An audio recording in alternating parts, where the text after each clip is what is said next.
Ano yun? I'm ending our contract.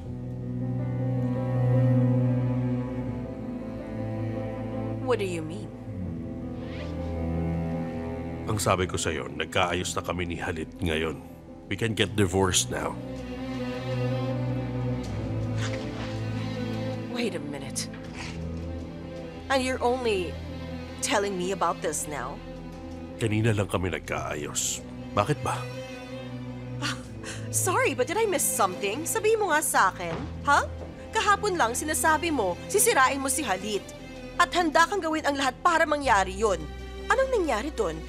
Ngayon sasabihin mo sa akin na bati na kayo? Ano kayo, bata? I know that it's shocking, Ender. I understand. But we had an agreement. You can't do this to me. I didn't use you, Ender.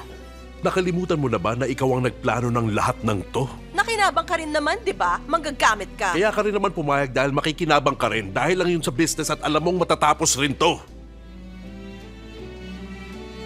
Look here. If this is about money, Please naman, wag mong gawin sa akin to. Masisira talaga ako. walang mangyayari sa'yo. Alam nating dalawa na mangyayari to. We'll say that we didn't see eye to eye and separated. Only our close friends and family will know and that's it. Nakuha mo lang ang gusto mo, iiwanan mo na ako. Come on, you and I both know that this will end someday. Stop that. Akala ko kukunin mo ang lahat ng shares ni Halit at sisirain mo siya. Tapos ngayon bati na kayo? Ender, this is just business. Dapat masanay ka na, okay?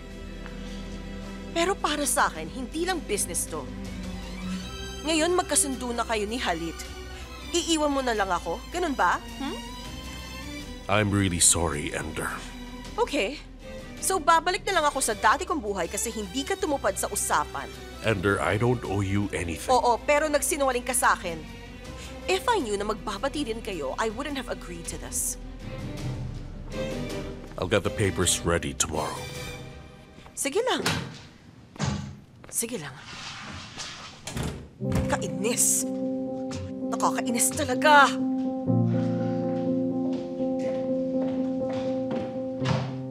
Hindi pwede. Hindi ako papayag.